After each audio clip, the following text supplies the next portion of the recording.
Very sad. That's a very brutal.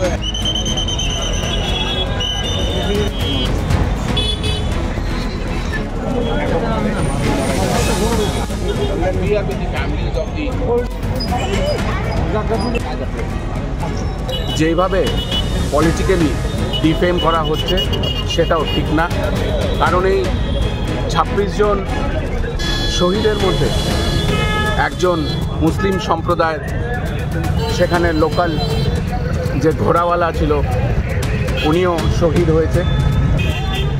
এবং আমরা মনে করি যে ভারত সরকার খুব শীঘ্রই এই ঘটনার সুষ্ঠু ইনভেস্টিগেশন করুক এবং এটার মুহূর্তের জবাব আমাদের সকলের দিতে হবে।